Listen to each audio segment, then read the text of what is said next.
I'm sorry, Bella. I promise I'll come back. Wait for me. She stood on the edge of a cliff, surrounded by a pack of hungry coyotes. 400 miles lay between her and home. 400 miles of mountains, snow and wild forests, where every step could be her last. Bella was an ordinary house dog who knew only the softness of a sofa and the taste of cheese. But now she was alone against the whole world. Her human, Lucas, was not there to protect her. She had a choice: give up and die here, in the jaws of predators, or do the impossible, walk halfway across the country to reclaim her life. They say dogs forget their owners in a couple of months. Bella remembered Lucas for 2.5 years. This is the story of how a pet survived where even wild beasts break, simply to follow one command: go home. But it all began long before this terrible journey. In the darkness beneath the floorboards of an old abandoned house. Under the rotting floorboards of the old house, in the darkness smelling of damp earth and mold, a hidden life thrived unseen. It was cramped, but safe. Sunbeams pierced through the cracks in the dry boards as thin, dancing pillars of dust, illuminating squirming balls of fur. In this crawl space, a fragile truce existed, dictated by the instinct for survival. In one corner, curled up on an old rag, lay a large dog with sad eyes. Around her, squeaking and jostling, puppies wriggled, blind, helpless, and seeking warmth. A little further away, ears twitching alertly, a street cat had settled. Her kittens, nimble and curious, were already trying to explore the boundaries of their sanctuary. The mother dog growled softly, hearing heavy footsteps above. The boards overhead creaked, bending under human weight. Dust and rot rained down, making the puppies sneeze. This was not the kind human who sometimes left food by the opening. These steps were fast, sharp, authoritative. With them came a smell, the sharp metallic scent of strangers and fear. The dog gathered herself, shielding her litter. The cat, instantly assessing the situation, silently slipped deeper into the basement, leading her kittens into a narrow gap between the foundation and the earth. She knew this sound, the sound of trouble. Light suddenly struck their eyes. Someone had forcefully ripped off a board from the outside. Bright daylight blinded the dwellers of the dark. Silhouettes of people appeared in the opening. Black gloves, long poles with loops at the ends. "There she is! I told you there's a whole den here!" A rough male voice boomed like thunder. A loop lashed down like a snake. The mother dog lunged at it, defending her puppies, but it was a mistake. The stiff cable tightened around her neck. She thrashed, choking and clawing the earth, trying to break free, but the humans were stronger. She was yanked up into the blinding light. The puppies, stripped of protection, huddled together, whimpering in terror. Gloved hands reached for them. One by one, they were snatched from the darkness and thrown into cages. In this turmoil, amidst dust and chaos, one puppy, the smallest with a spot on her nose, backed away in fear. She wedged herself deep under a rotten beam, where it smelled of dampness and old wood. A human hand groped nearby, fingers in a glove sliding along her flank but failing to grab hold. "That's it. Looks like we got 'em all. Load up," someone shouted from above. The sound of retreating footsteps, the slamming of truck doors, the growl of an engine. And then, silence. A heavy, ringing silence, in which only the frantic beating of a tiny puppy heart could be heard. The puppy was left alone. Cold began to seep under her thin fur. She whimpered softly, calling for her mother, but the only answer was the creaking of the settling house. Hunger rose in her throat. She was too small to survive alone. Time passed, stretching into infinity. The darkness deepened, and when hope had almost faded, she heard a rustle, soft, almost inaudible. Green eyes emerged from the depths of the basement. The cat. She had returned to check if the danger had passed. She cautiously approached the trembling puppy. The puppy froze, not knowing what to expect, a strike of claws or a bite. But the cat was not an enemy. She was a mother too. She sniffed the puppy, hissed, smelling the alien dog scent, but then, obeying some ancient law of mercy, she licked the puppy's nose with her rough tongue. Warmth spread through the puppy's body. The cat lay down nearby, offering her warm side full of milk. The kittens, not caring who was before them, immediately swarmed their new sibling. The puppy hesitantly nuzzled into the warm belly, found the source of life, and began to drink greedily, blending with the scent of milk and cat fur. In this strange, broken world, she had found a new family, never suspecting that this was only the beginning of her amazing destiny. Life under the foundation fell into a routine, as much as possible for a puppy raised by a cat. Outside, the world seemed huge and scary, but sometimes good things came from there. Every day, toward evening, two people appeared near the ruined walls. A guy in a worn baseball cap, Lucas, and his friend Olivia.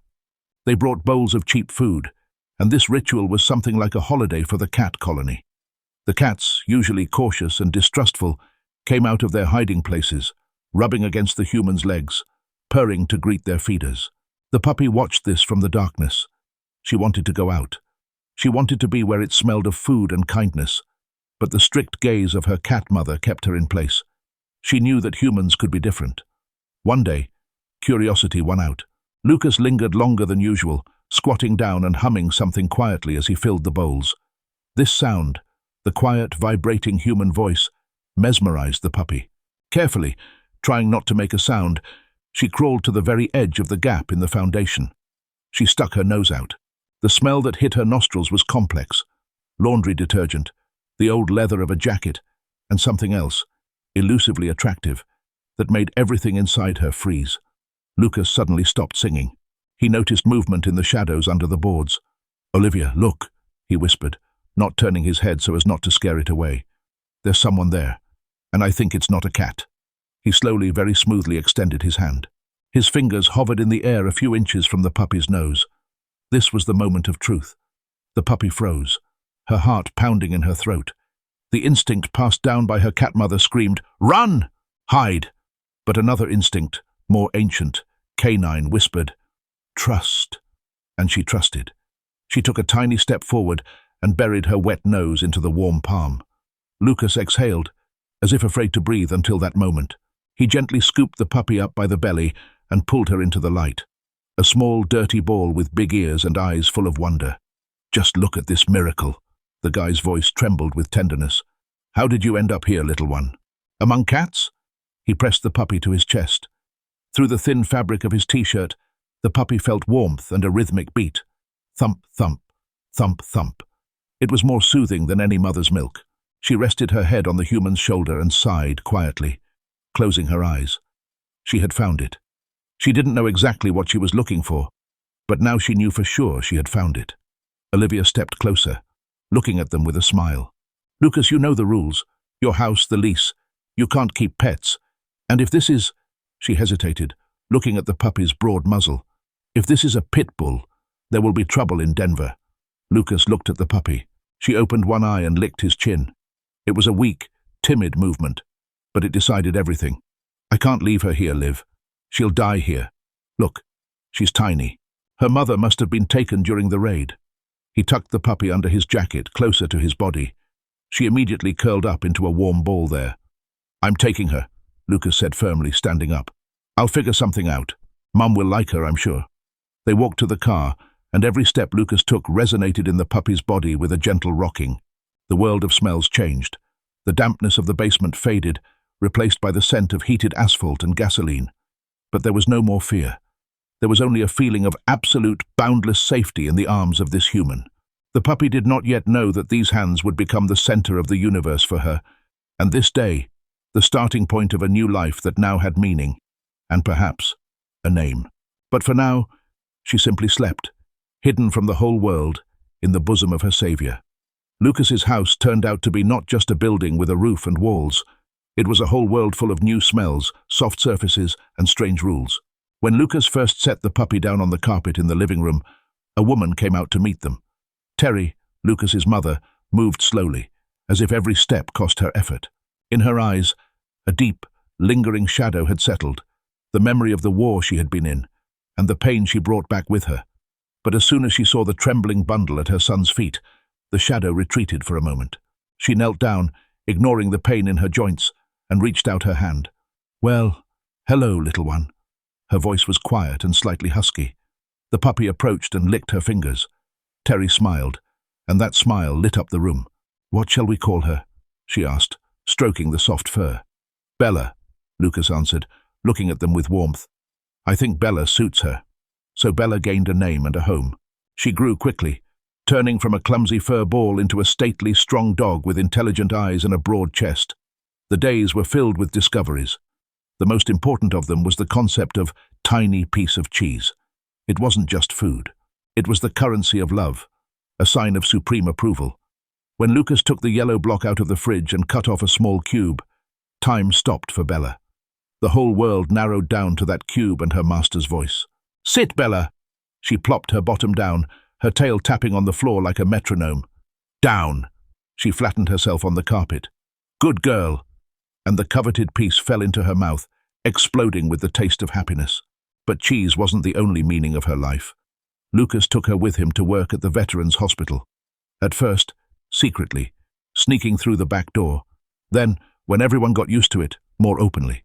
This place smelled of medicine, antiseptic, and sadness. There were people here like Terry.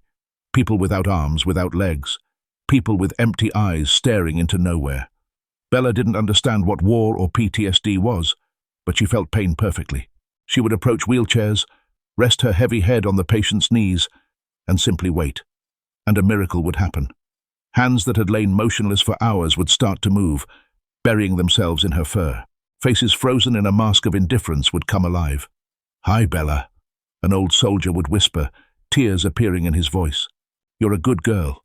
She absorbed their pain, taking it onto herself, and in return gave them the simplest and most important thing, the warmth of a living being that does not judge and demands nothing in return. For Terry, Bella became an anchor. On days when depression covered the woman with a black blanket and she didn't want to get out of bed, Bella came into the bedroom. She nudged her wet nose into a hand, whined, pulled off the blanket, forcing her mistress to get up. All right, I'm coming," Terry would grumble, but she would get up.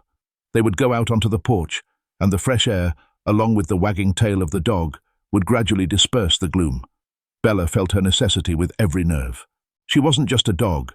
She was a healer, a friend, a protector. It seemed it would always be this way. The taste of cheese in the mornings, walks with Lucas, quiet evenings at Terry's feet. The world was solid and understandable. But Bella didn't know that outside the walls of their cozy home, back where the ruins of her first dwelling remained, clouds were already gathering, ready to destroy this idyll.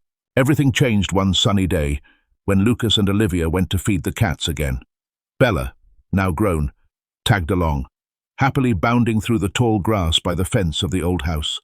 But the idyll was shattered by the roar of a bulldozer. Gunther, the developer, stood at the gate, gesturing to the workers. He saw Lucas and grimaced as if from a toothache. These two cat saviors had been stopping him from demolishing the ruins for months, burying the authorities in complaints.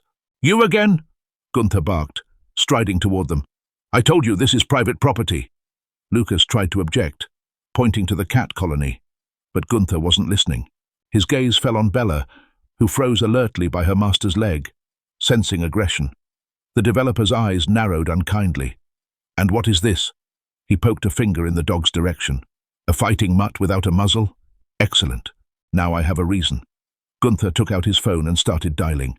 Lucas went pale, grabbed Bella by the collar, and hurried to lead her home, but the mechanism was already in motion. An hour later, an animal control truck pulled up to their house. Out stepped Officer Chuck, a man with an impassive face and a notepad in his hands. Bella, sitting on the porch, wagged her tail in a friendly manner, but Chuck didn't smile. He looked her over with a cold, assessing gaze, lingering on her broad skull and muscular chest. "Pit bull," he pronounced like a verdict, making a note in his pad. "She's not a pit bull," Lucas shouted, running out onto the porch. "She's a mix. Look at her ears, her tail. Her mother was a mutt." Chuck raised a hand, stopping the flow of words. "Denver County has a ban on keeping pit bull breeds and their mixes that possess characteristic physical traits. Your dog fits the description." The words fell heavy as stones. Characteristic traits. Ban. Bella didn't understand these words, but she felt Lucas's body tense, felt his hands tremble. She pressed against his leg, trying to soothe him, to lick his palm, but the officer interpreted this movement differently. He stepped back, resting his hand on his belt. "Is the dog showing aggression?" he asked in an icy tone. "She's licking. She's just licking." Despair rang in Lucas's voice. Chuck wrote out a yellow ticket and handed it to Lucas. "This is a warning. If I see her on the street without a muzzle or receive a complaint, I will be obligated to seize her. And seized pit bulls in our county are subject to euthanasia. You have a choice. Either you move her out of the city, or you risk her life." He turned and walked to his car. Lucas remained standing on the porch, clutching the yellow paper. Bella looked up at him, tilting her head to the side. Why does he smell so much of fear? Why doesn't he give her a piece of cheese? She gently nudged his knee with her nose, and Lucas collapsed to his knees in front of her, wrapping his arms tightly around her neck. "I won't give you to anyone. Do you hear?" He whispered into her ear, his voice breaking. "Anyone." But the threat hung over the house like a heavy shadow. Now every knock at the door, every engine noise on the street made Lucas flinch. Bella felt that the rules of the game had changed. Freedom was over. The time of hide-and-seek had begun, where the stake was her life. Life turned into a siege. The curtains in the house were constantly drawn. Walks were reduced to short dashes in the backyard at dusk. Lucas stopped smiling. His face became gaunt. He understood. One mistake, one call from Gunther, and Bella would be taken forever. So he came up with a new game, the most important game of their lives. "Bella, listen carefully," he would say, leading her far away from the house, to a park where there were no people. He would unclip the leash, walk away a few steps, his gaze serious and intense. "Go home!" he commanded loudly and sharply. At first, Bella didn't understand. Why go home if the master is here? She sat down and wagged her tail. But Lucas didn't give cheese. He repeated it again, pointing his hand toward their street. "Go home, Bella. Fast!" She would bolt, run 10 meters, and look back. Lucas waved his hand, urging her on. Only when she ran all the way to the porch and sat there, panting, did he run up, grab her in his arms, and give her a whole handful of cheese. "Good girl. Clever girl." They repeated this dozens of times. "Go home" became not just a command, but a reflex. Hear it, run as fast as you can to where it's safe, where it smells of terry and peace. Bella learned to vanish at the first word, to dissolve into alleys, to cut corners through neighbors' yards. But trouble didn't come from the street. It knocked right on the front door. Gunther hadn't calmed down. He knew the dog was still in the house, and he knew how to press the right levers. At noon, when the sun flooded the living room with deceptive coziness, a loud, demanding knock sounded. Lucas froze in the middle of the room. Bella jumped up from the rug, feeling her master's fear transfer to her in a wave. "Sit quietly," Lucas whispered, gesturing for her to stay put. He opened the door. Officer Chuck stood on the threshold, and behind him, 2 police officers. "We have a warrant to seize the animal," Chuck said dryly, not looking Lucas in the eye. "A complaint was received about aggressive behavior." "That's a lie!" Lucas shouted, trying to block the way. "She hasn't left the house. It's Gunther. He set this whole thing up." Bella heard the shout. The protector instinct kicked in instantly. She broke out of the room, barking and rushing to the door to stand between her master and the threat. "And there's the aggression," Chuck nodded with satisfaction. "Take her." The policeman pushed Lucas aside. A stiff loop was thrown around Bella's neck, exactly like the one that killed her mother. She thrashed, choking, clawing the floor. Lucas struggled toward her, held back by his arms. "Bella!" His scream was full of such pain that the dog's legs gave way. "Bella, I'm sorry." They dragged her out onto the street, threw her into a dark cage in the truck that smelled of old fear. The door slammed shut, cutting off the sunlight. The vehicle moved. Bella pressed her nose to the bars of the small window, watching her house recede, seeing Lucas kneeling in the middle of the road, covering his face with his hands. She whimpered quietly, but no one answered. The command "go home" did not sound. She had nowhere to run. In the shelter, time lost its meaning.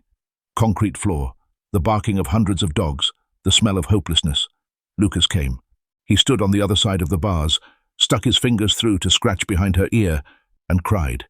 He said something about court, lawyers, injustice.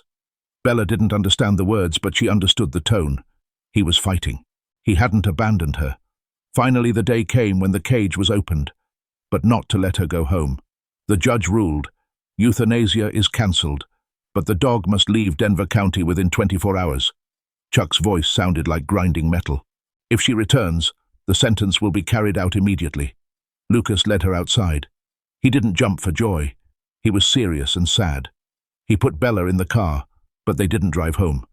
They drove for a long time, until the city was left behind. "You can't stay with me, girl," he said, staring at the road with unseeing eyes. "You'll have to live with Olivia's aunt and uncle. It's far, but it will save your life. I'll find a new house outside the city limits, I promise. We'll move, and I'll come get you. Just wait." Bella licked his hand resting on the steering wheel. She believed him.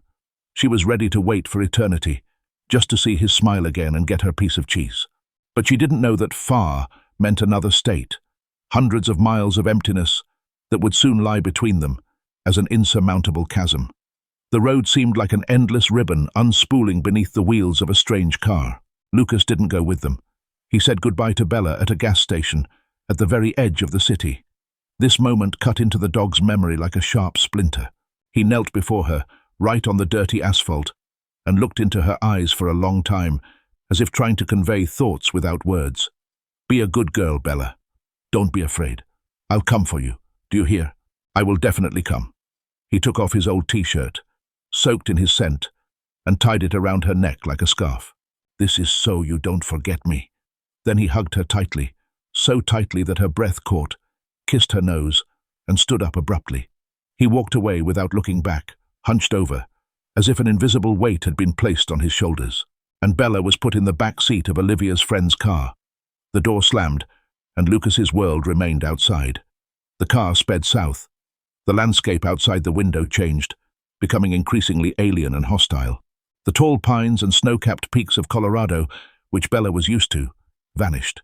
Instead, endless red wastelands, dry grass, and strange rock formations of New Mexico stretched out. The air here was different, dry, dusty, smelling of sagebrush and heat. Bella lay with her nose buried in Lucas's t-shirt, inhaling the familiar scent, which grew fainter with every hour, displaced by the smell of gasoline and strangers. She didn't sleep. She watched out the back window, toward where her home remained, until the horizon hid it completely. The new house in Farmington was nice. A big yard enclosed by a high fence, a bowl always full of food, and people who tried to be kind. Olivia's relatives petted her, called her sweet names, tried to play. But for Bella, they were shadows. They smelled wrong. Their hands were foreign. She accepted affection with polite indifference, but her tail no longer wagged. She ate just enough not to starve, and spent her days lying by the gate, watching the road. The longing wasn't just an emotion, it became physical pain. It lived in her chest like a heavy, cold stone. Bella waited. Every time a car pulled up to the house, she jumped up, ears pricked, heart pounding wildly. Is it him? Is it Lucas? But strangers got out of the car, and the stone in her chest grew heavier. A week passed. Then another. Lucas's t-shirt almost stopped smelling of him. Hope began to be replaced by despair. Bella didn't understand why he wasn't coming. Maybe he got lost. Maybe he was in trouble and waiting for her help. Or maybe he forgot her. No, that was impossible. She remembered his eyes. He said, "Wait." But how long can a dog wait when the meaning of life is taken away? One evening, when the sun painted the sky a blood-red color, Bella realized she couldn't wait any longer. Lucas wasn't coming because he couldn't. That meant she had to go to him. The game they had played hundreds of times surfaced in her mind. Go home. Lucas's voice sounded so clear in her ears, as if he were standing right next to her. It wasn't just a memory. It was an order that cancelled all other rules, all fences and distances. Bella stood up, shook herself off, and looked at the fence. It was high, but not insurmountable for one who has a goal. She took a deep breath, filling her lungs with the alien dry air, and prepared for the jump that would change everything. In the twilight, the world lost its colors, becoming black and gray. But for Bella, it gained clarity. The yard emptied. Lights turned on in the windows of the house. People were having dinner there, strange and incomprehensible. Bella approached the highest part of the fence. She wasn't an acrobat, but desperation gives strength. She backed up to the very wall of the house to get a running start. Her legs tensed like coiled springs. A dash. She rushed forward, seeing nothing before her but the top rail of the fence. A push. Her front paws hooked onto the wood, claws scratching, slipping, but her hind legs powerfully propelled her body upward. A second of flight, a feeling of weightlessness, and a hard impact on the ground on the other side. Freedom. It smelled of dust, cooling asphalt, and limitlessness. Bella stood up, shook herself, and sniffed the air. The air hung heavy with many scents: roasting meat from a neighbor's yard, exhaust fumes from a passing truck, dry grass. But amidst this cacophony, she isolated a single vector, the one that pulled her like a magnet. North, to where the mountains touched the sky, to where Lucas was. She didn't know maps, didn't know the names of states. She only had an internal compass built into her heart, and the needle of this compass trembled, pointing the way. She ran, at first, cautiously, hugging fences, hiding in the shadows of bushes. The city streets of Farmington were a maze. People walking their dogs, cars, headlights. It was all dangerous. She remembered the cage, remembered the men in uniforms. She wouldn't let herself be caught again. She became a shadow. She slipped through parking lots, dashed across roads when the traffic thinned. The city gradually receded. Houses became scarcer, streetlights dimmer. Asphalt gave way to gravel, and then disappeared altogether, yielding to the stony soil of the desert. When the last city lights were left behind, Bella stopped. Night stretched around her, huge, frightening, full of rustles and unknown sounds. In the distance, coyotes howled, and the sound made the fur on her neck stand up. This wasn't the city with its understandable dangers. This was wild territory, but she couldn't turn back. Behind her lay a well-fed life in a golden cage. Ahead, in the darkness, was Lucas. She looked at the stars scattered across the black velvet of the sky, like crumbs of cheese, and ran again. The first miles came easily. Muscles worked in unison. The cool night air pleasantly chilled her nose. But the desert is deceptive. It got colder with every hour. Stones cut the pads of her paws, accustomed to soft lawns. Thorns dug into her skin. There was no water. Bella ran at a steady trot, saving her strength, as the instinct of her ancestors taught her. She crossed dry riverbeds, skirted prickly bushes, climbed sandy hills. By dawn, fatigue began to pour lead into her legs.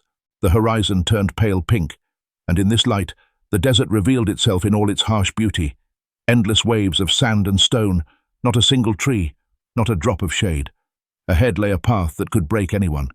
But Bella simply moved a paw. One more step, one more meter toward home. The sun rose higher, turning the desert into a scorching frying pan. Shadows vanished. The air shimmered over the stones. Bella slowed to a walk. Her tongue lolled to the side. Every breath burned her throat with dry heat. She needed water. But around her, as far as the eye could see, was only sand, prickly scrub, and red rocks. She sniffed the air, searching the hot wind for even a hint of moisture. But the wind brought something else. A smell. Sharp, musky, with notes of rot and old blood. Bella froze, the fur on her neck standing up. She knew this smell, though she had never met its owners so close. Coyotes, shadows of the desert. They appeared out of the heat haze silently, like ghosts. First one, skinny, a dirty grey color with intelligent, evil eyes. He stopped 10 meters away, not taking his gaze off her. Then a second, a third, a pack. There were 5 of them. They didn't growl, didn't bark. They simply watched, assessing. To them, she wasn't a dog, not a hero going home. She was food, a stranger in their territory, weakened and alone. The first coyote made a test lunge, snapping its teeth. Bella responded with a low, guttural growl, baring her fangs. She was bigger than them, stronger, but there were more of them. They began to encircle her, closing the ring. Pack tactics. Wear down, bite the leg, forced to turn until the victim falls. Bella realized that fighting here meant death. Even if she defeated one, the others would tear her apart. She needed cover. Her gaze darted around. To the right, about 20 meters away, a pile of boulders formed a narrow crevice. It was the only chance. Bella bolted. The coyotes, as if waiting for this, rushed to intercept. The fastest one almost reached her, his teeth clicking inches from her tail.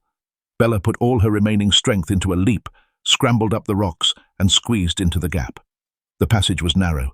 The dog scraped her sides but squeezed through. It was too tight for the coyotes to attack all at once, and no one wanted to crawl in one by one to face an enraged dog. She huddled in the depths of the stone pocket, breathing heavily. Outside, impatient whining and the scratching of claws on stone could be heard. The pack wasn't leaving. They knew she would have to come out. They could wait for hours. Bella lay on the cool stone, trying to calm her heartbeat. Thirst was becoming unbearable.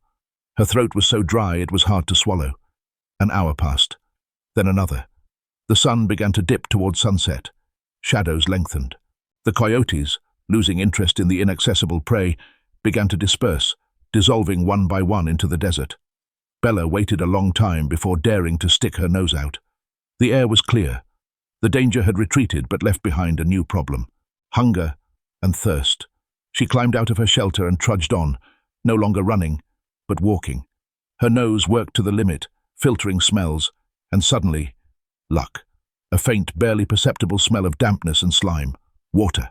She followed the scent, descending into a shallow ravine.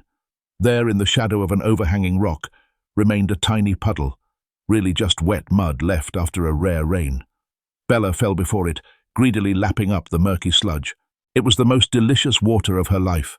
She licked the hollow dry, feeling the life-giving moisture spread through her body, restoring strength. Hunger, however, hadn't gone anywhere. Her stomach cramped. Bella saw a beetle crawling on a stone and, without thinking, ate it. The crunch of chitin, a bitter taste, disgusting, but it was food. She began to understand. Here in the wild, there are no bowls of kibble. Here you eat what you find, or what you catch, or you die.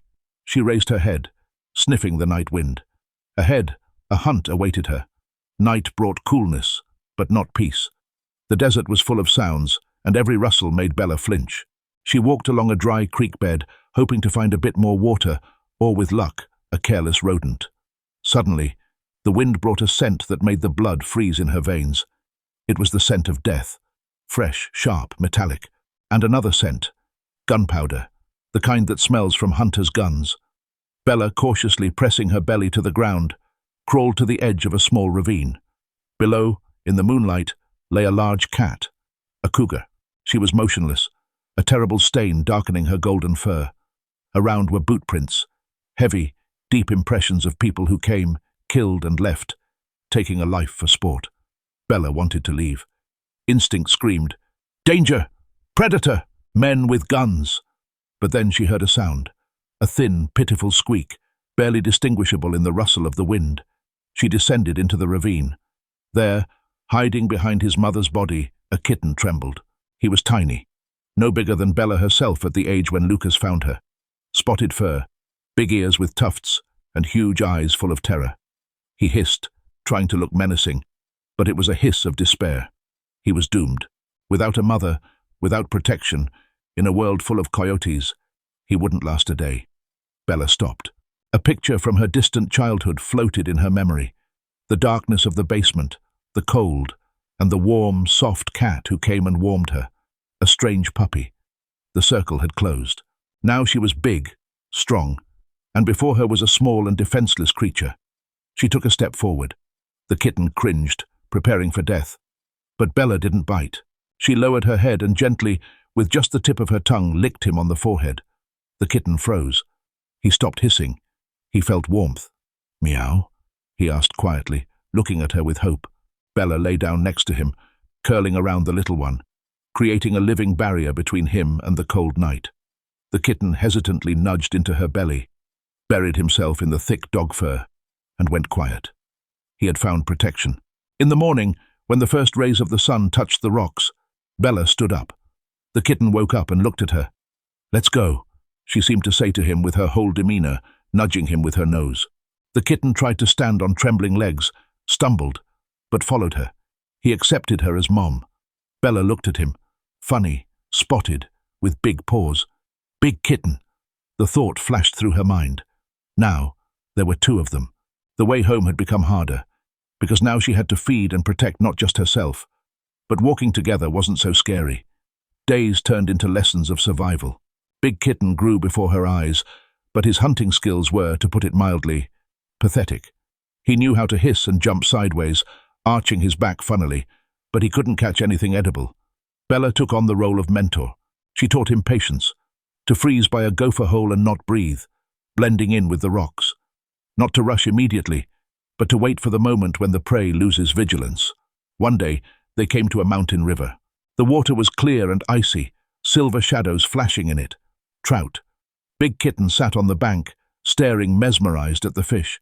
He dipped a paw into the water, and the fish instantly disappeared. The kitten meowed resentfully, shaking his wet paw. Bella entered the water up to her belly. She stood motionless as a statue. only her eyes carefully tracking the current. When a trout came closer, attracted by the shadow, Bella made a lightning-fast lunge. Spray flew in all directions, jaws snapped shut, and a second later, a silver fish was thrashing on the grass. The kitten jumped with delight. He immediately rushed to the prey, purring and trying to bite off a piece. Bella stepped back, allowing him to eat first. She saw how he was learning, memorizing her every move. The next time, he was already sitting on a rock in the middle of the river himself, ready to strike. Time passed. The landscape changed. The red rocks of New Mexico gave way to the foothills of Colorado. The forest became denser, the air colder. The trees shed their leaves, covering the ground with a rustling carpet. And then the first snowflakes came. Winter in the mountains was a harsh mistress. She forgave no weakness. The temperature dropped every day, turning streams into icy mirrors and the ground into stone. Food became catastrophically scarce. Gophers and mice hid in deep burrows. Birds flew away. Bella and Big Kitten, who had almost caught up to her in height, huddled together at night, warming small caves or pits under tree roots with their heat. Their coats grew thicker, underfur grew in, saving them from the frost, but it didn't save them from hunger. They walked through deep snow, sinking up to their chests. Every step required effort. Bella felt herself weakening. Her ribs could be counted through her thick fur. Big Kitten had lost weight too, his sides hollow, but he didn't lag behind. He walked behind his strange adoptive mother, trusting her with his life. One night a storm began. The wind howled, breaking branches of ancient pines. Snow fell in a wall, covering the world with a white veil. They couldn't walk. They had to burrow into a drift on the leeward side of a cliff. Bella curled into a ring around the kitten, feeling his body tremble. Snow covered them from above, creating a kind of den. The warmth of their breath melted ice on their whiskers. In this snowy grave under the howling wind, Bella closed her eyes and saw a dream. She dreamed of Lucas. He was sitting by the fireplace, holding out a hand with a piece of cheese. The house was warm, smelling of wood smoke and comfort. "Go home, Bella," he whispered. She woke up from a shove. Big Kitten was poking her in the side with his nose. The storm had subsided. Outside it was quiet and blindingly white. They had to go on. Go while they had strength. Otherwise this drift would become their final resting place. Snow crunched under paws. The day was clear, the sun reflecting off the white slopes so brightly one had to squint. Bella and Big Kitten were climbing a steep mountain slope. Suddenly, the wind brought strange sounds to them. Laughter, loud voices, the rustle of something sliding on snow. Humans. Bella stopped, sniffing. The smell was alien, but not dangerous. The smell of synthetic clothing, chocolate and ski wax. Big Kitten tensed. For him, humans were a threat, the force that killed his mother. He growled quietly and, flattening his ears, slipped into a dense spruce thicket, dissolving into the shadows. Bella stayed. Two feelings fought within her, the caution of the wild beast she had become and the hope of a domestic dog. Maybe these people have food? She walked out into the open space. Below, on the white slope, bright figures of skiers were zigzagging down. There were 3 of them. They were laughing, shouting to each other. One of them noticed the dog standing on the ridge. "Hey, look, a dog!" he shouted, pointing with a pole. They stopped. Bella took an uncertain step forward, and at that moment, the mountain shuddered. A dull, low sound, like the groan of the earth, passed along the slope. The snowcap above the skiers, disturbed by the shout, broke away from its base. A white crack ran like a snake across the slope, and a second later, thousands of tons of snow began to move. "Avalanche!" The scream drowned in the growing roar. A white wave, foaming and raising clouds of snow dust, rushed down, sweeping away everything in its path. The skiers tried to get away to the side, but the elements were faster. The snow covered them, swallowed the bright jackets, silenced the screams, and the world plunged into deafening silence. Bella, standing above the fracture line, saw everything. The instinct of self-preservation dictated to run, but another instinct, the one that made her comfort veterans in the hospital, proved stronger. She rushed down, across the now motionless, churned-up field of the avalanche. Her nose worked like a scanner. Smells were muffled by the thickness of the snow, but she caught a faint trace. Fear, sweat, living warmth. She started digging. The snow was dense, heavy as concrete. Her paws hurt, claws were torn, but she dug furiously, whining with exertion. A meter, Another meter. And there, the fabric of a jacket, a hand, a face. The man was unconscious, his lips blue, but he was breathing. Bella licked him on the cheek, and he groaned weakly. A rumble was heard in the sky. A rescue helicopter appeared from over the pass, kicking up a whirl of snow. Men in orange jumpsuits descended on cables. They acted quickly and professionally, dug out the victim, checked the pulse, loaded him onto a stretcher. And then one of the rescuers noticed Bella. She was sitting nearby, shivering from cold and exhaustion, not taking her eyes off the saved man. "Guys, there's a dog here. With a collar!" he shouted over the noise of the rotors. "Must be lost. She helped find him." "We're taking her," the senior officer said curtly. "Can't leave her here." Strong hands scooped Bella up. She tried to break free, looking back at the forest. Somewhere there, among the trees, Big Kitten was hiding. "Woof!" she shouted desperately, calling her friend. But the helicopter was already lifting off the ground. The noise of the engine drowned out her voice. The earth receded downward, and with it went the forest where a part of her heart remained. Big Kitten, her adoptive son, her partner, was left alone in the winter forest. Bella pressed herself to the floor of the helicopter, feeling the cold emptiness of separation growing inside her again. She had saved a human again, but lost her family. Warmth. That was the first thing Bella felt when she opened her eyes. Not the cruel sun of the desert, and not the icy breath of the mountains, but soft, enveloping warmth of a fireplace. She lay on a fluffy rug in a small wooden cabin. The air smelled of fried bacon and coffee. Nearby sat two men, the same skiers she had saved. Gavin with a bandaged arm and Taylor with a kind smile. "Look at that. Our heroine woke up," Taylor said, holding out a piece of meat to her. Bella cautiously took the food. Delicious. Incredibly delicious after months of starvation and hunting mice. Life in this house was like a fairy tale she had almost forgotten. Gavin and Taylor surrounded her with such care as she hadn't known since Lucas's time. They named her Lucky. They bought her a new, beautiful collar, many toys, and the softest bed in the world. By day they walked along the cleared paths of the resort, where everyone admired the rescue dog, petted her, and treated her to snacks. In the evenings, they sat by the fire, and Gavin scratched her behind the ear exactly how she liked. "You're staying with us, Lucky," he would say, burying his face in her fur. "You're part of our family now." Bella loved them, truly loved them. They were good people. Their house was a safe haven. Her flanks filled out, her coat shone. She became a house dog again, sleeping on the sofa and knowing no fear. It would seem, what more could one wish for? But every night, when the house went quiet, Bella went to the window.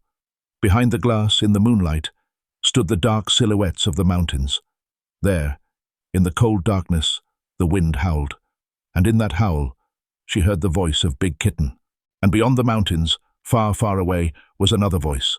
Lucas's voice. "Go home." This command hadn't disappeared. It had just quieted down for a time, muffled by satiety and comfort. But now it sounded louder and louder. Bella looked at the mountains and understood. This is not her home. These kind people are not her people. This collar with the name Lucky is alien. She was betraying them by accepting their love, because her heart was taken. She felt ashamed. She felt like a deceiver. And she knew what she had to do before comfort finally lulled her will to sleep. The moment came the next morning. Taylor went out to take out the trash and lingered, leaving the door ajar to let in fresh, frosty air. The gap was small, but enough. Bella sat in the hallway, watching the strip of light on the floor. It was an exit, but it was also an entrance to a world of pain and cold. She looked back at the living room. There on the sofa lay her new ball. It was warm there. Her heart clenched. Leaving those who love you is the hardest test. She quietly, almost not touching the floor with her claws, walked up to Gavin, who was sleeping in an armchair, and licked his hand. "I'm sorry," she said silently. "Thank you." Then she turned and slipped out the door. The cold hit her nose, instantly knocking the remnants of domestic coziness out of her head. She was free, and she was alone again. Bella didn't run down the road. She turned into the forest, where deep snow hid tracks. She needed to return to the place where the helicopter took her. It was high, dangerous, but only there could she find the thread leading to Big Kitten. The climb took 2 days. Bella walked in her old tracks, which were almost covered over. She slept in drifts, ate bark and frozen berries. The comfort of the resort cabin seemed like a distant dream. Finally, She came out to the avalanche field. Now it was frozen into an icy crust. It was quiet and empty here. "Woof!" she called, and the echo bounced off the rocks. "Woof! Woof!" Silence. No sound. No movement. Had he left or died? Fear gripped her throat with an icy hand. She began to circle the forest, widening the search radius. She sniffed every tree, every bush. Big Kitten's scent was old, weathered, but it was here. She followed this ghostly trail for a week.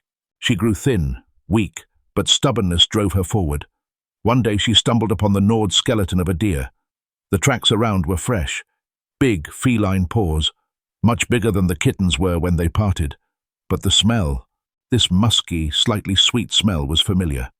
Bella followed the trail, her heart beating faster. The trail led into a deep gorge overgrown with spruce. She fought through prickly branches, ignoring scratches. And suddenly, in a small clearing, she saw him. He was sitting on a fallen tree, warming himself in the rays of the meager winter sun. He had grown. This was no longer a clumsy kitten, but a young, powerful beast with sleek fur and serious eyes. A cougar, a true predator. Bella stopped, not daring to approach. Would he recognize her? Or had the instinct of a wild beast erased the memory of the strange dog-mother? The cougar turned his head. Yellow eyes met brown ones. A second of silence, ringing like a taut string. And then Big Kitten jumped down from the tree and made a strange sound, a mix of a purr and a bird chirp. He ran up to Bella and butted her in the side with his head, so hard she almost fell. He remembered. He had waited. They were together again, but the roles in their strange pack had subtly changed. Big Kitten was no longer a helpless baby who needed to be taught to fish. He had become the master of these forests. His muscles rolled under his skin like steel cables. His jumps were silent and deadly. Now he often walked in front, choosing the path, and Bella, acknowledging his strength, followed him. They became the perfect hunting tandem. Bella used her sense of smell to track prey, a hare or a deer, and drove it into an ambush. And there, from a tree branch or from behind a rock, a golden lightning bolt would strike. One day they drove a young deer into a dead end by a cliff. Bella cut off escape routes, barking and making faint lunges. The deer thrashed, hooves clattering. At that moment, from above, without a single sound, Big Kitten jumped. The strike was precise and mercifully fast. They ate together, tearing the meat side by side. There was no more hunger. There was strength and confidence in tomorrow. Bella looked at her protégé with pride. She had raised a king, but being a king means defending your kingdom. The forest did not tolerate emptiness, and strangers began to enter their territory. At first, these were minor skirmishes, cheeky foxes trying to steal a piece of prey, or solitary stray dogs. They were dealt with quickly. A growl from the cougar was enough to make uninvited guests disappear. But one night, the air filled with a familiar, alarming scent. Coyotes, but not those pathetic 5 from the desert. This was a large mountain pack, strong and organized. They came not just to eat, they came to seize territory. Bella and Big Kitten were sleeping in a hollow under the roots of an uprooted pine. The coyotes surrounded them silently. When Bella opened her eyes, dozens of yellow lights burned around them. The pack leader, a huge beast with a scar across his whole muzzle, stepped forward, bearing yellow fangs. He knew a cougar was in front of him, but he also saw that the cougar was young, and with him was just a dog. Numbers were on their side. Big Kitten stood up. He didn't hiss, didn't scream. He emitted a low, vibrating growl that seemed to make the ground tremble. He shielded Bella with his body, standing in a fighting stance. Bella, despite her fear, stood next to him, shoulder to shoulder, fur standing on end, teeth bared. She was ready to die defending her baby. The first coyote rushed to attack. The cougar met him with a paw strike, knocking him off his feet, but 2 others immediately hung on him, biting his flanks and hind legs. The cougar spun like a top, scattering enemies, but there were too many of them. Bella rushed to help, trying to drive the attackers away from her friend. She clamped onto the scruff of one wolf, but immediately received a bite to the thigh from fangs.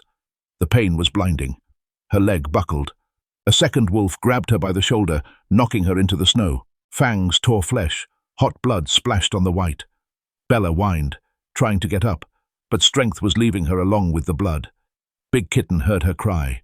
He threw off the wolves, displaying miracles of acrobatics and strength, and jumped to Bella. He covered her with his body, becoming a living shield.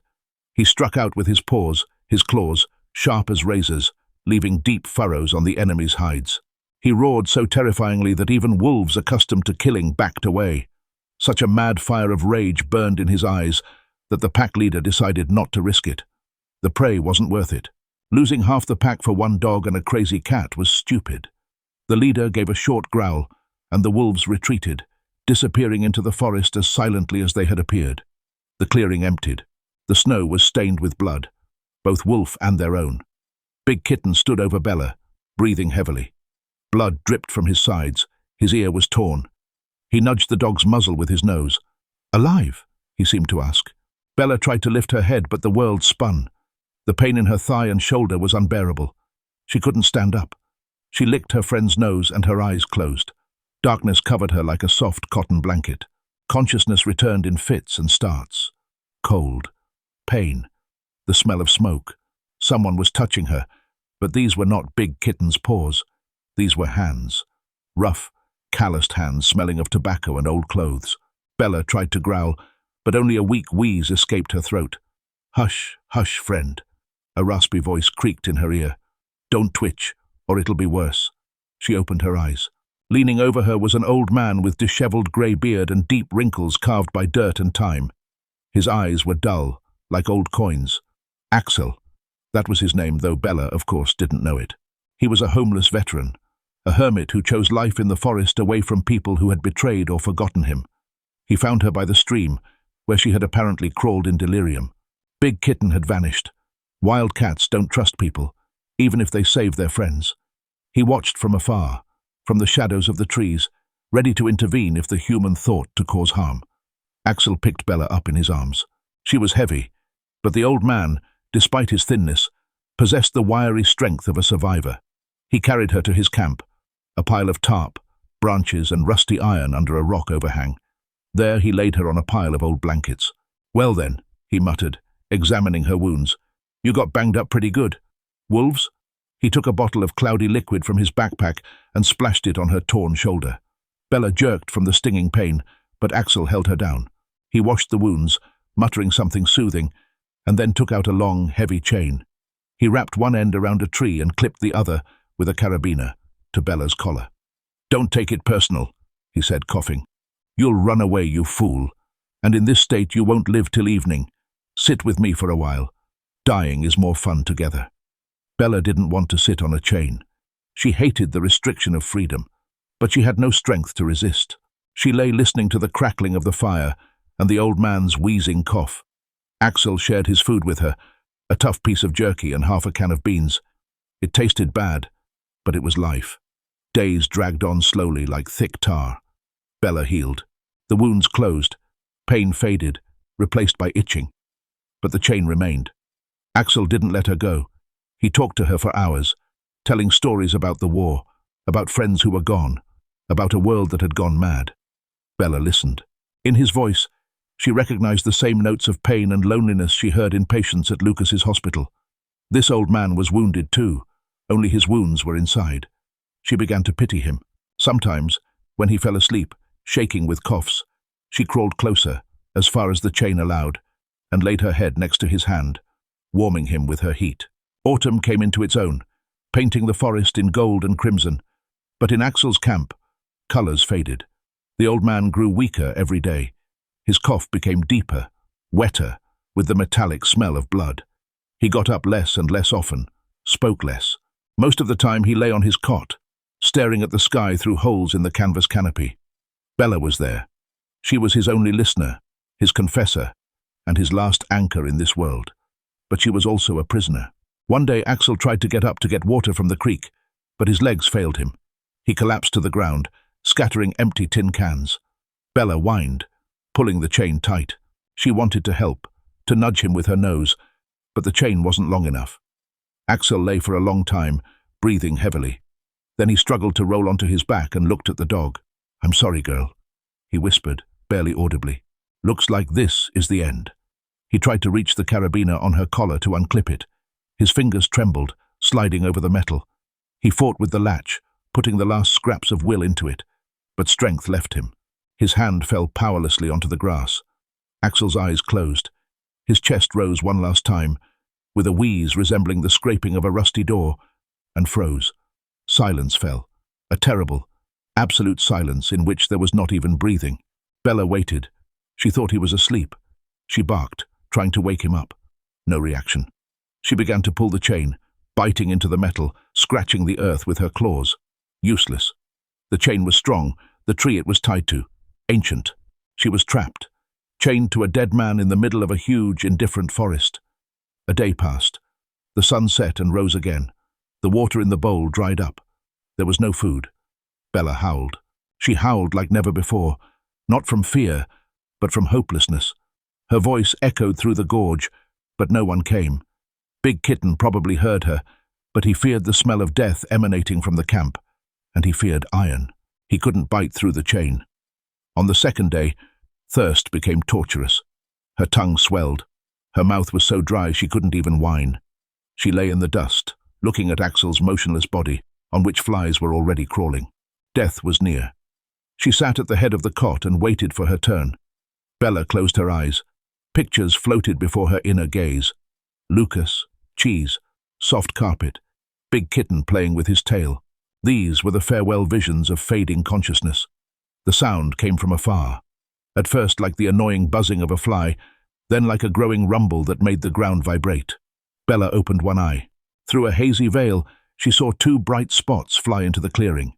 Motorcycles. They roared, kicking up fountains of dust and dirt. Teenagers in helmets and protective gear were looking for adventure in the woods, and found death. The first motorcyclist braked sharply upon seeing the camp. The second almost crashed into him. They killed the engines, and silence fell on the clearing again, but now it was tense. The guys took off their helmets. "Damn, someone lives here," said one, looking around. "Hey, anybody home?"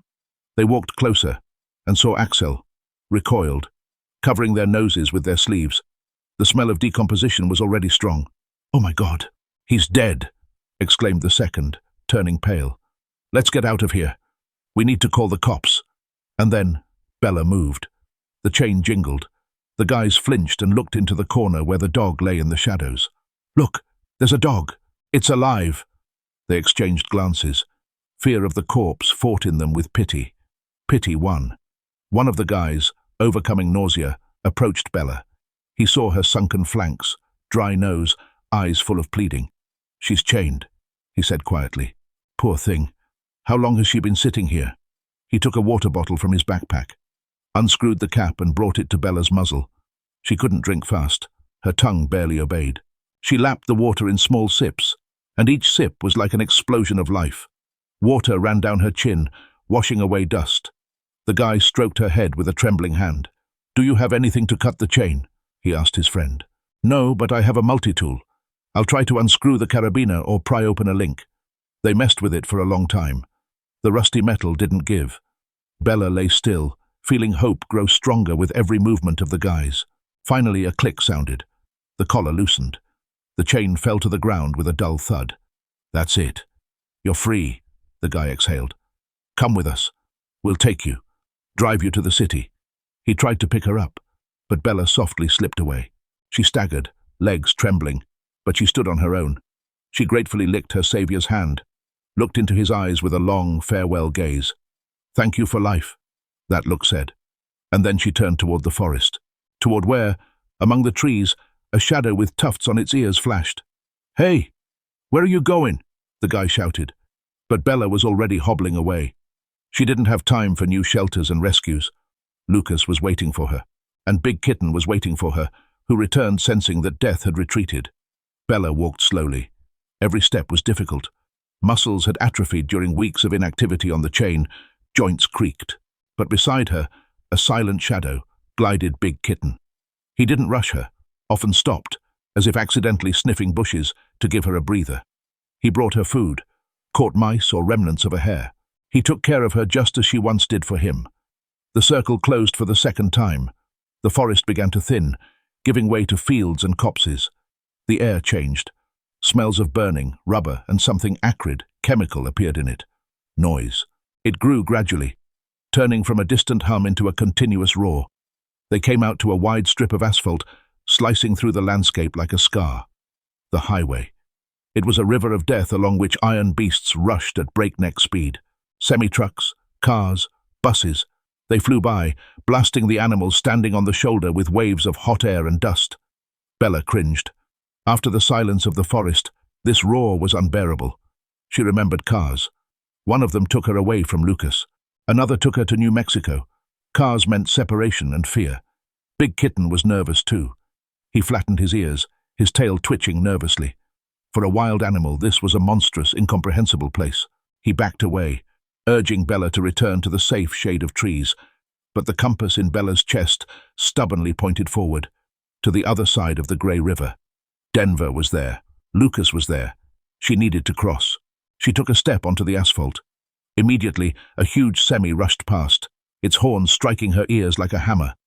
Bella jumped back, heart pounding somewhere in her throat. Fear paralyzed her. She whined, shifting from paw to paw. Big Kitten approached her, nudged her side with his head. "I'm with you," that touch said.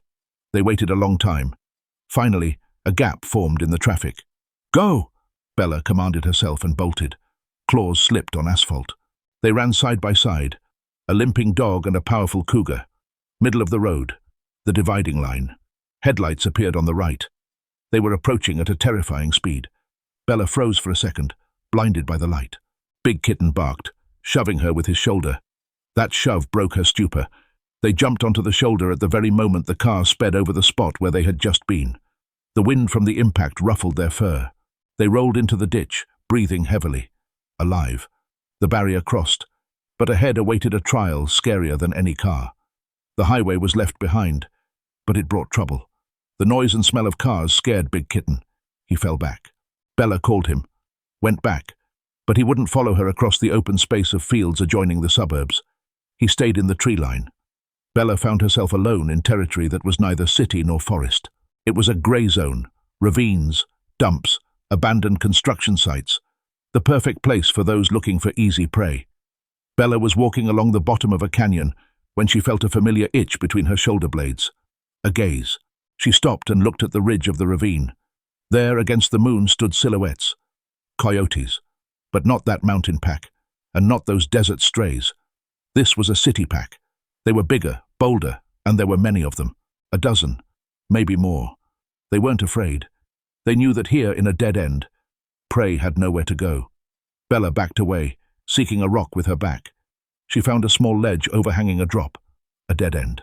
Behind, an abyss, ahead, a wall of bared jaws and burning eyes.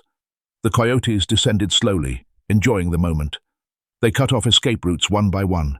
The leader, a mangy beast with a cropped ear, stepped forward. He wasn't in a hurry. He knew the dog was exhausted, that she was alone. Bella growled, fur standing on end.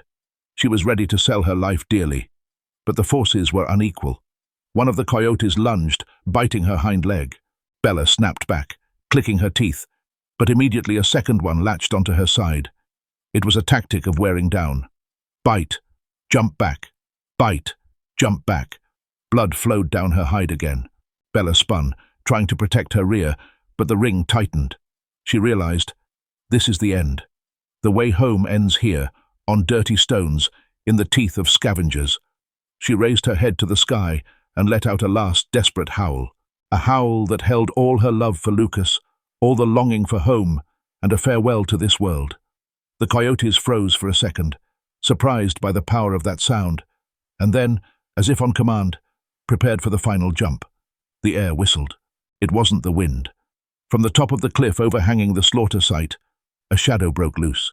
Huge, heavy, lethal. Big Kitten landed right in the center of the pack, breaking the spines of two coyotes with one blow. He didn't growl. He roared, a sound that seemed to burst eardrums, the sound of the primal rage of a king whose domain was violated and family attacked. The coyotes scattered in all directions from the golden demon. The leader tried to snap back, but a swipe of a clawed paw sent him flying into blackthorn bushes. The fight was short and brutal. The cougar moved with the grace of lightning, dealing blows left and right. In mere seconds, the pack's order turned into a panicked flight.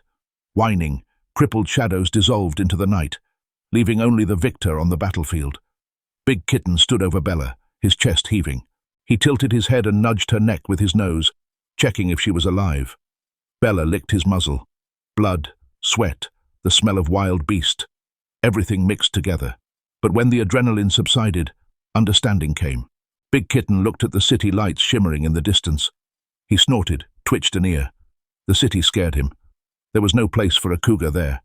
His home was here, in the forests and rocks. Bella understood this. She struggled to her feet and looked at her friend.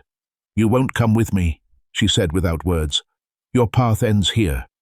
They stood opposite each other, a dog and a wild cat, bound by an invisible thread of brotherhood. Big Kitten took a step forward, rubbed his head against her flank, and made that same sound, half purr, half chirp, that she heard when he was tiny. It was goodbye. Then he turned and, without looking back, jumped onto the rock. A second, and his golden silhouette dissolved into the darkness of the forest, becoming part of a legend. Bella was left alone. But now she knew. Her back was covered, even if her friend wasn't nearby. Ahead were the lights of Denver. The city lights grew closer, turning from twinkling stars into blinding street lamps, billboards, and car headlights. Bella entered the suburbs of Denver deep in the night. She wasn't running anymore. She hobbled, favoring the leg torn in the fight with the coyotes. Every step resonated with dull, aching pain shooting up to her spine. Her fur was matted and hung in clumps. Her sides were hollow, ribs protruding like a washboard. Passers-by, if they had been on the streets at this hour, would have shied away from her, mistaking her for a sick, stray dog. But Bella's nose worked. It caught molecules of familiar scents in the polluted city air. The smell of that bakery she and Lucas drove past. The smell of the river where they walked. The smell of home. But the city had changed. Where there used to be a vacant lot, new houses now stood. A familiar intersection had been rebuilt, adding a complex interchange. Smells were confusing, misleading. Bella stopped, sniffing the asphalt. Poles, trash cans, trying to find her old scent map overlaid on the new reality. She walked past sleeping houses, past fences behind which well-fed domestic dogs barked. They smelled wildness and threat in her. Bella didn't answer them. She had no strength to bark. She was driven forward by one thought, one goal pulsating in her head to the beat of her heart. Lucas, Lucas, Lucas. Hunger cramped her stomach again. She found a discarded pizza box with dried crusts by a trash can, swallowed them without chewing. This gave a little energy to move her legs further. Ahead appeared a familiar bridge. Behind it began her neighborhood, her world. But this world was full of dangers she had already managed to forget in the wild forest. One last dash remained. Between Bella and Lucas's neighborhood lay a wide highway, along which cars sped even at night. This wasn't the suburban road. This was a city artery, multi-lane and ruthless. There were no traffic lights here, no crossings, only a concrete divider in the middle and a stream of steel and light. Bella stood on the shoulder, trembling with tension. She was tired. Her reaction was dulled, but she couldn't wait. The smell of home was so close it was maddening. She chose a moment when the traffic thinned a little and rushed forward. Paws slipped on the cold asphalt. First lane, clear. Second, clear. She ran to the middle, jumped over the low concrete barrier. Now the oncoming lane. A flash of light on the left, the roar of an engine. Bella didn't even have time to bark. The impact hit her hindquarters, the dull, sickening sound of flesh hitting metal. Bella was thrown aside. She flew several meters, tumbling on the asphalt like a rag doll, and hit the curb. The world exploded with pain. Blinding, white pain that seemed to tear her apart. She lay in the dirt by the road, gasping for air. The car that hit her didn't even slow down. Red taillights receded, dissolving into the night. "Get up," a voice whispered inside. "Get up, or you die here." Bella tried to move. Her rear left leg didn't obey. It hung limp, bent at an unnatural angle. Blood flowed onto the asphalt in a dark puddle. Bella whined, but forced herself to lift her head. She saw familiar rooftops behind the park trees. There, just a couple of blocks away, was Lucas. She couldn't die so close. Clenching her teeth, she leaned on her front legs. A heave. Pain pierced her whole body, but she stood up, on 3 legs. The fourth dragged on the ground, leaving a bloody trail. She took a step, then another. Slowly, swaying, falling, and getting up again, she crawled away from the road of death, into the darkness of familiar alleys. Home. Every step was a small victory over death. Bella walked through familiar streets, but they seemed strange. More than 2 years had passed. Trees had grown, fences repainted, even smells had changed, but memory led her unerringly. Here's the corner store. Here's the park where she first caught a frisbee. And here is their street. Her heart beat faster, echoing with dull pain in her broken leg. She approached the place where their house should have stood, the house where there was a soft carpet, where it smelled of Mom Terry and medicine, where Lucas cut cheese into small pieces. She stopped and froze. The house was gone. Instead of a cozy porch and familiar walls, before her was a vacant lot fenced with chain link. Amidst dirt and construction debris stuck an excavator, looking like a sleeping dinosaur. A for sale sign leaned in the wind. Gunther had won. He demolished everything, both the ruins where she was born and the house where she was happy. Bella walked up to the mesh, buried her nose in it, and whined quietly. Emptiness. Cold, ruthless emptiness. Had she walked all this way for nothing? Was Lucas gone? Despair covered her in a black wave. She lay down on the cold ground, closed her eyes, and prepared to die. Here, by the ruins of her past life, it seemed right. But the wind shifted. It blew from the east, bringing with it the smell of city smog, gasoline, and something else. Faint, almost elusive, like a memory of a dream. The smell of a human. The smell of Lucas. He wasn't here, but he was in this city. The wind brought it from the direction of a large grey building with flags visible in the distance. The Veterans Hospital.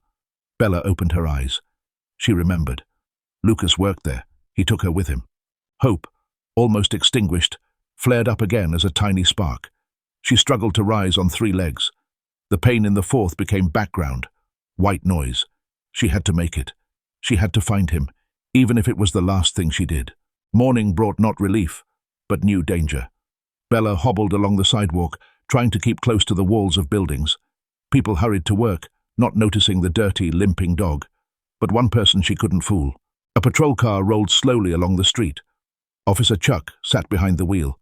The same Chuck who had signed her death warrant 2 years ago. He had aged, grown heavier, but his eyes remained just as tenacious. He noticed the dog, and something in her gait, in her look, seemed familiar to him. He slowed down. Bella felt that gaze on her. She raised her head and met eyes with the man who was her nightmare. "It can't be," Chuck muttered, grabbing the radio. "Base, I have visual contact. Pitbull on the street. Looks like that same dog deported a couple of years ago. She's back." He turned on the lights, but no siren, and sharply swerved to the curb, blocking the path. Bella darted to the side, but her leg failed her, and she almost fell. "Freeze!" Chuck barked, getting out of the car. In his hand was a catchpole. Bella realized, this is the end. If he catches her now, there won't be a second chance. They'll put her down today. Fear gave her strength. She dove under a parked truck, crawled to the other side of the street and ran. Not fast, limping with every step, but with the stubbornness of the doomed. Chuck ran after her, shouting coordinates into the radio. "Block off the quarter. She's moving toward the hospital. Dangerous animal." Sirens tore the morning air. Now not one car chased her, but 3. People on the street stopped, pointing fingers at the scary, bloody dog being hunted by the entire district police. Bella didn't see them. She only saw the hospital roof getting closer. Salvation was there. Lucas was there. She cut a corner through the park, tearing through a hedge. Chuck didn't lag behind. He was an experienced catcher. "You won't get away!" he shouted, panting. "Your journey is over." Bella burst out onto the square in front of the hospital. The automatic doors were right in front of her. She gathered the last remnants of will into a fist, pushed off with her healthy legs, and dashed toward the entrance, leaving bloody tracks on the white concrete behind her. Glass doors slid apart, letting a dirty, bloody whirlwind into the sterile world of the hospital. Bella burst into the lobby, claws screeching across the polished floor.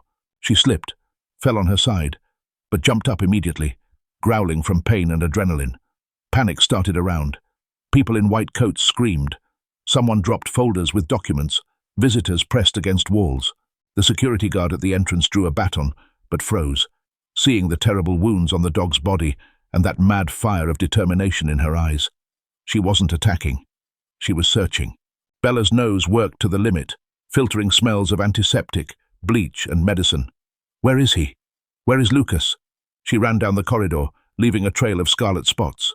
She looked into wards, sniffed the legs of doctors who shied away from her like a ghost. "Remove the dog!" someone shouted on the PA system. "Code red on the first floor." Behind her, heavy boots stomped. Chuck and police officers burst into the building. "Everyone stay where you are. The animal is dangerous," Chuck yelled, waving his catch pole. Bella turned a corner, nearly knocking over a gurney with a patient. The old man on the gurney looked at her, and his eyes widened. He recognized her. "Bella?" he whispered. "It's Bella." But she had no time for greetings. She caught a scent. Weak, but so familiar. Lucas's scent. He was close. He was at the end of the long corridor, in the group therapy room. Her heart beat so hard it seemed it would burst. She limped faster, ignoring the shouts and noise of the chase behind her. The doors to the room were ajar. She pushed them with her nose and tumbled inside, breathing heavily on the verge of fainting. It was quiet in the room. Several people sat in a circle. A young man stood in the center. He was saying something but stopped mid-sentence, hearing the sound of the opening door. He turned around. Time stopped. The noise of the chase, pain, fatigue, everything vanished. Only Lucas's eyes remained. He looked at her, disbelieving, pale as a sheet. "Bella?" His lips barely moved. "Oh my God." Bella took a step. Her legs gave way. She fell, but continued to crawl toward him on her belly, whining quietly and pitifully. She made it. She executed the command. Lucas fell to his knees, not caring about dirtying his pants in blood and mud. He threw his arms open, and Bella, gathering her last strength, pressed into him like a lifeline. "You came back. You're alive," he whispered, burying his face in her matted fur. His shoulders shook with sobs.